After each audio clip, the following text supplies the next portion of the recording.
Good afternoon, my Real News Midday TV family. Welcome back to the channel for another news update for January 14, 2024. And in the news this afternoon, man stabbed to death during altercation at home in St. Anne. A St. Anne man was stabbed to death at his home on Saturday. Dead is Peter James, otherwise called a Copper, of Main Street, Ocherius in the parish. Reports are that sometime after 7 a.m., James and another man got into an argument when a stone was used to hit the other man in the head, causing a wound. A knife was brought into play and James was reportedly stabbed in the chest. The police were summoned and both the men were taken to the hospital, where James succumbed to his injuries and the other man treated and released into police custody. The identity of the other man is being withheld pending further investigations. The incident pushed the number of people killed in St. Anne since the start of the year to at least 7. Some residents have expressed a concern about the number of killings. One woman, Marsha Johnson, said St. Anne has been in the news too often. Every minute it's another incident. Next killing. St. Anne should be peaceful, and it is not right now. Let the people them a try break record with the killing, she lamented. 4 men arrested in Manchester jewelry store attempted break-in. 4 men were arrested after they were caught attempting to break into a jewelry store in Mandeville, Manchester on Sunday morning. Police sources say 2 of the men are from Rocky Hill, St. Elizabeth, one is from a Kingston 14 address, and the other from Kemps Hill in Clarendon. The youngest is 23 and the oldest 33.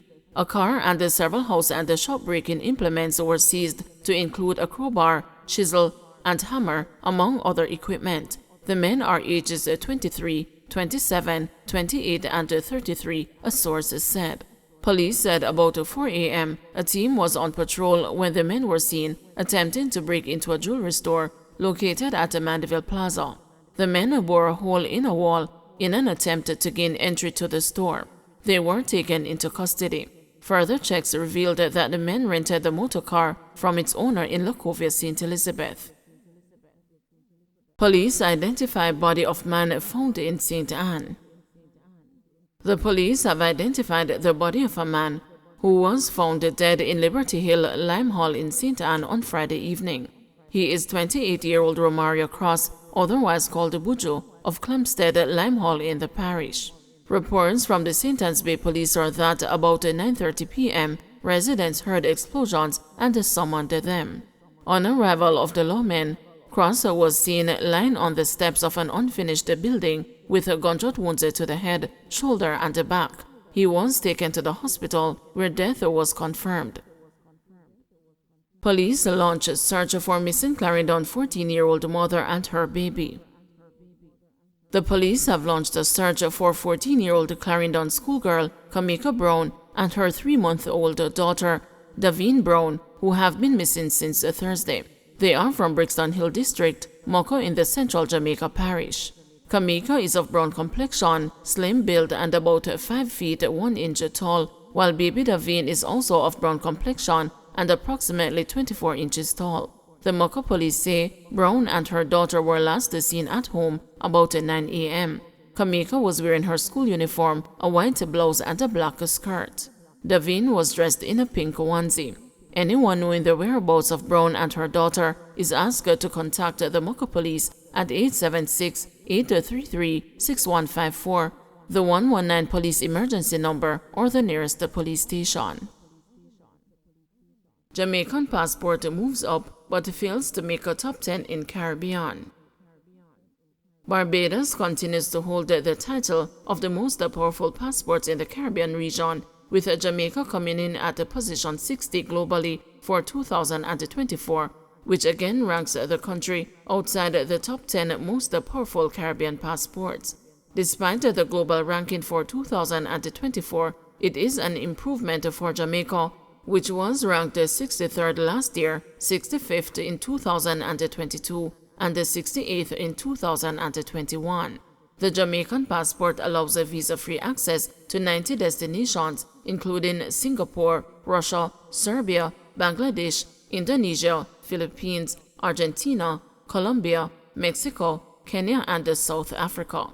according to the 2024 Henley Passport Index ranking released by London-based global citizenship and residence advisory firm Henley and Partners. Barbados is number 1 in the Caribbean and is positioned globally as number 22 with visa-free access to 165 countries.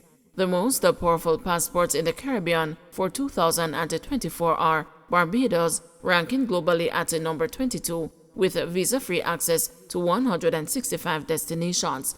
The Bahamas, ranking globally at 24 with visa-free access to 158 destinations. St. Kitts and Nevis, ranking globally at number 25 with visa-free access to 157 destinations. St. Vincent and the Grenadines, ranking globally at number 25 with visa-free access to 157 destinations. Antigua and Barbuda, ranking globally at number 27 with visa-free access to 153 destinations. Trinidad and Tobago, ranking globally at number 29 with visa-free access to 151 destinations.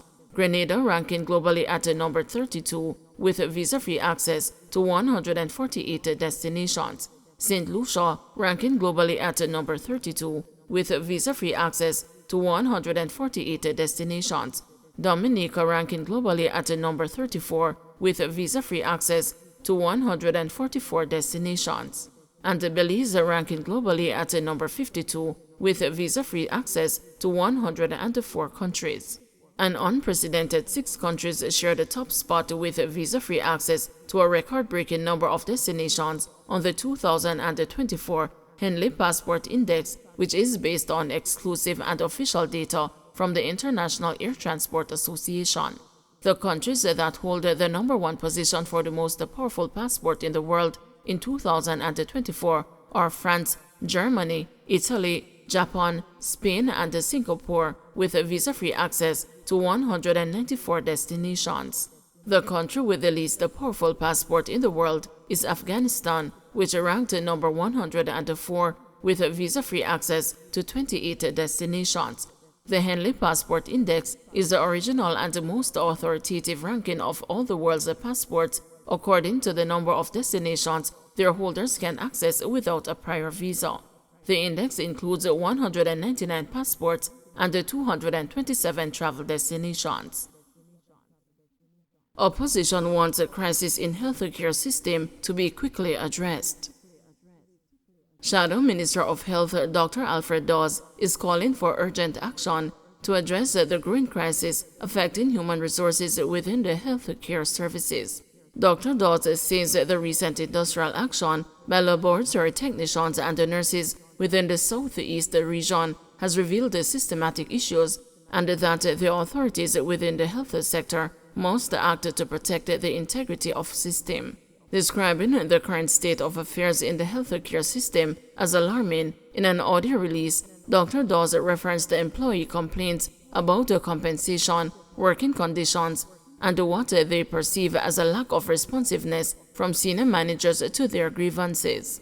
Accordingly, he is urging the Ministry of Health and Wellness to swiftly and comprehensively address the root causes of these issues to ensure the continuing delivery of quality health care services. The current state of affairs within our healthcare system is alarming.